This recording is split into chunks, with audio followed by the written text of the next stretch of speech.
as we have Ryan Divish here on pucksports.com as we are reacting to the Mariners finishing up their 3-game series with the Indians, the Guardians. Lost my train of thought. You're driving back. For those listening, you're coming back, I believe, from Montana. You pulled off on the side of the road. Man, that was a fun game and a fun series against Cleveland. That was some pretty sharp baseball. Well, for Cleveland, it was pretty sharp.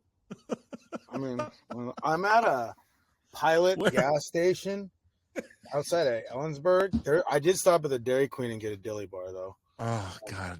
So good. Yeah, it was pretty bad. I mean, like, I was listening to the radio broadcast.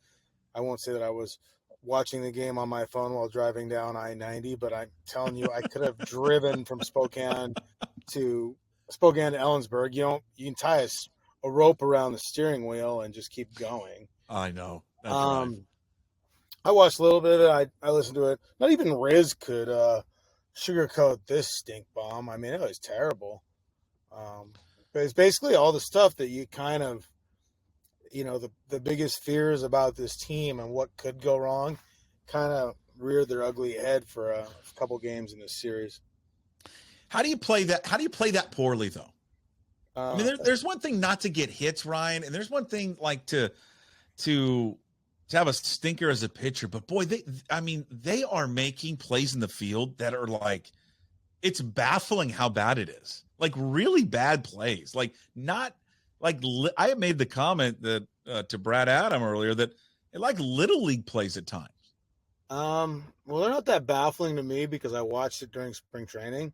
So you saw this type of stuff in spring training? Yeah, I wrote it. I mean, I wrote that defensively they were going to take a step back because the third base duo of Rojas and Urias was pretty bad all spring. It wasn't just because of his arm. Even when his arm was healthy, he's not a very good third baseman for Urias. Rojas was actually played third base last year, and they pulled him off that because he was kind of inconsistent there. And that was playing on turf in Arizona. And then, like, Jorge Polanco was just not an elite second baseman for a guy that was a shortstop.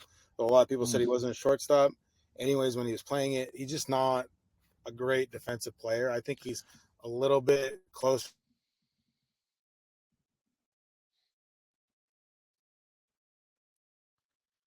In right fielder, but he's not, excellent. And Ken Zone's not great. I mean, we saw kind of errors from all those positions. And then Sabala today, I don't know what was going on there. I mean, the thing is that people sit there and say, nobody said he was a defensive first catcher. He just doesn't hit enough to really make him an offense first catcher. So it's like, I mean, that's a ringing endorsement for your backup catcher. I'd rather have my backup catcher be a savant defensively, and I don't care if he hits. I mean, like, there is hardly any savant catchers anymore defensively. I mean, he's not Jamie Burke or anything, but like what he's supposed to be able to do is just, not make mistakes back there defensively. But I don't think he's like a leader or anything like that.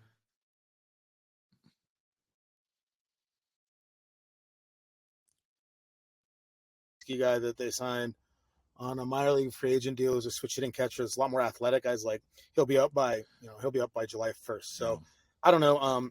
Yeah, I mean, like, you knew that they were going to be bad defensively. I wouldn't say bad, but you knew they'd be inconsistent defensively.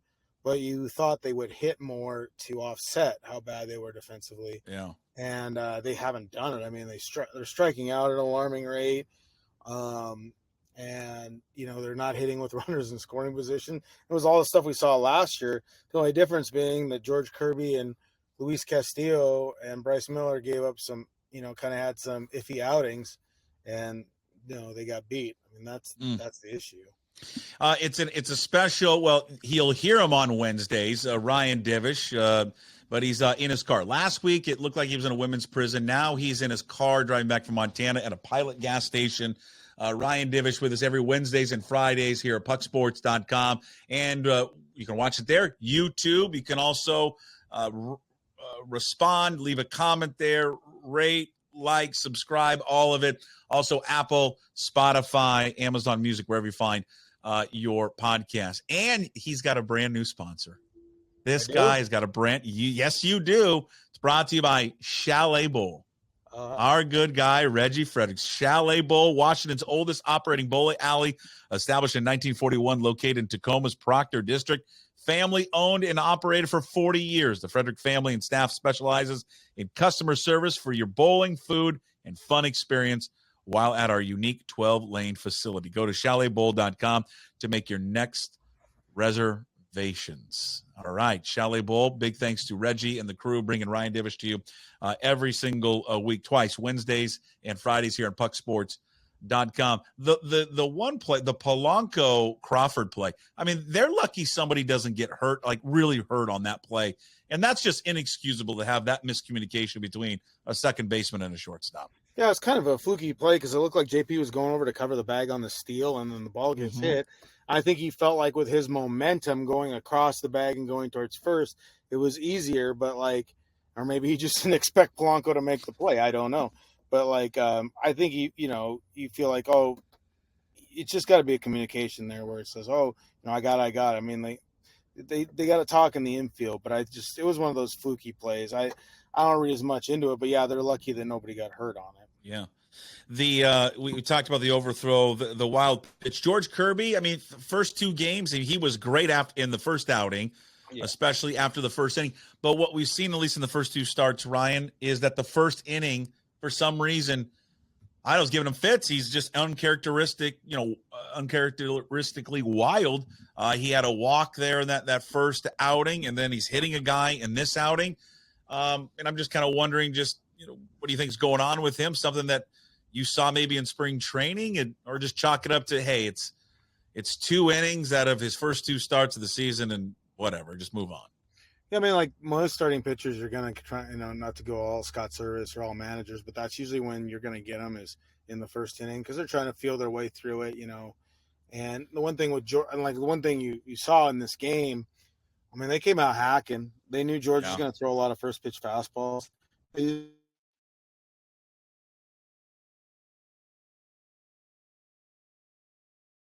throw strikes and his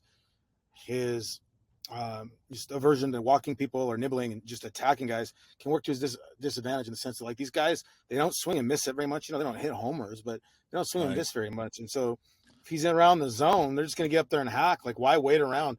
And with him, because he throws so many strikes, why wait till you get to two strikes and then have him have the curveball, have the splitter and everything? If he's going to throw a bunch of fastballs early in the count, you got to adjust. I mean, that's part of George having to adjust and being willing to do it.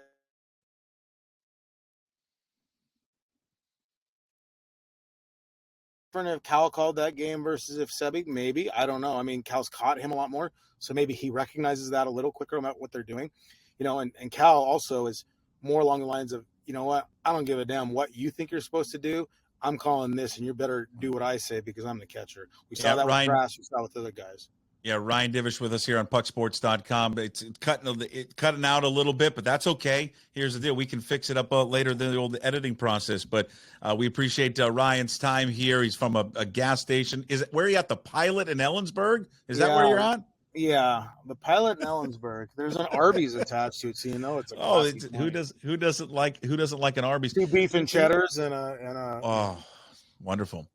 What who takes roast beef and then nacho cheese and just puts it on a sandwich? That's pretty much it. Yeah. The slow starts, though. I mean, it's not only the slow starts to the season. I mean, they're 3-4, but they just feel in the last few years, Divish, that they come out of spring training and they look sloppy. They look unorganized. And I mean, who's that fall on? Because it can't fall on the players anymore because they've had new players. So this has got to be at some point. This has got to fall on the coaching staff of just not having them ready to go. I don't know, because they played so well in the last few games. I mean, in terms of again, you're not facing the same pitching, but I thought their hitting plan was a lot better. They were swinging at strikes. The fielding wise, I thought, it's spring training, but I thought they were fine fielding wise. Okay. Urias even made some plays. So you think, but again, you get under the lights, you're playing against good teams. And the one thing about both these teams too, is they're like Boston, because they've got all these speed guys now, the Rafaela guy, and Cleveland, they're two of the most aggressive base running teams. So it puts a little more pressure on your defense. And I think we saw that a little bit, You look at Urias the one night where he forgot how many outs there were and then was late on a throw. I thought like a couple plays where guys looked a little rushed, trying to hurry stuff or trying to get the ball, kind of, stab at the ball a little bit, trying to speed up the play. But yeah, those two teams are really aggressive base running wise, put a lot of pressure on them, and I think that's an issue too. But I didn't see anything where I thought, because they do all this fielding work every day. Like it's so different, and it's all the same work they did in years past when they're solid defensively. Sometimes it's not the golf club, it's the golfer. It's like you're not going to – I mean, I know as much as you want to hit 375-yard drives, I could buy you every driver in the world. That's just not going to happen. You know what I mean? Just one time? Could it happen one time? I mean, would that be possible? Yeah, but that's the thing with Urias and Rojas and Polanco. Like, you can hit him a gajillion ground balls, and Perry Hill's a great infield coach, but he's not a miracle worker, and it doesn't happen overnight. So, I mean, I felt like these were going to be issues all season long or until they continue to progress under his teaching. Outfield, same with Canzone. I mean, he's not going to be Jarred Kelenic. We knew they would take a huge step back defensively without Kelenic in left and without Suarez at third, and we're seeing it. Offensive approach, what have you seen so far, you think, in the first 7 games? I mean, they are striking out a ton. This is an area in which they wanted to address in the offseason. They thought that they did. They thought that they had a better approach to it so far. And I get and I agree with Scott that can't overreact to 7 games and all that. But through 7 games, I mean, they are striking out more than anybody in Major League Baseball. Yeah, it's pretty amazing. And guys that don't normally strike out are striking out. Like JP has struck out a little bit more than normal. I wrote about it after the Red Sox series, but spin to win. Until they figure out how to combat off-speed stuff, either to score runs off of it, get hits off of it, or the one thing is like these guys, they face teams that can throw off speed. Like Bieber has got great breaking stuff. He can throw it for a strike. He can bury it when he needs to. He can command it. Same with Pivetta. And I thought Cutter Crawford, I mean, the guy's name is Cutter, for Christ's sake. I mean, he's going to throw a cutter. So it's like those guys, they know it. That's how you attack them. And until you beat it, they can execute it. They've hit a few breaking balls that were hangers and such, but they have put themselves in counts too, where guys can throw breaking stuff out of the zone and they're chasing it. And I think, until you figure that out, that's what you're going to see. Now, not every pitcher can do that, but the ones that can execute a breaking ball, can throw a slider inside for a strike or throw it for a strike and then throw it outside to get a chase, the Mariners are susceptible because of they all want to hit. Like for all the, control the zone thing isn't about taking walks. It's about swinging at the right pitches and knowing what the right pitch is and hitting it hard. But they just want to hit. And I think because they hit so well at spring training, they figure, well, we'll just come out and we'll do this. It'll be just the same. But it's not the same because you're facing better pitchers and guys that are out there trying to execute right now. You're the best. We're going to make this one brief because you're heading home, and I don't want you to get stuck I'll be honest with you, in a parking lot in Ellensburg at a pilot truck stop. I'm just going to be honest. Nothing good happens in a pilot truck stop unless they want to advertise here on pucksports.com. Then good things happen, but you need to get out of there as fast as you can. Okay? I'm just happy I made it through the state of Idaho without getting pulled over and accused of transporting drugs. That's happened before. There he is, Ryan Divish, Seattle Times. Big thanks to Reggie and the crew. Chalet Bowl, brand new sponsor for Ryan Divish of the Seattle Times, Washington's oldest operating bowling alley, established in 1941, located in Tacoma's Proctor District. Family owned and operated for 40 years. The Frederick family specializes in customer service for your bowling, food, fun experience while at our unique 12-lane facility. Go to chaletbowl.com to make your reservations. Ryan, safe drive home, and we will talk to you on Friday. Yeah, I'll be in Milwaukee. So do you want me to be by the Laverne and Shirley statue, or where do you want me to be? You pick wherever you want to be. Okay? I want another new adventure. There he is, Ryan Divish. He'll join us on Friday. As always, we will talk to you tomorrow, the daily puck drop. Until then, as always, we promise to be better. No shirt, no shoes, no ties. Would anybody like to smoke some pot? Yeah. I was born to love you. I was born to lick your face. I was born to rub you. But you were born to rub me first. What do you need my address for? We like to send out a mailer. Mother of mercy, I don't speak Japanese!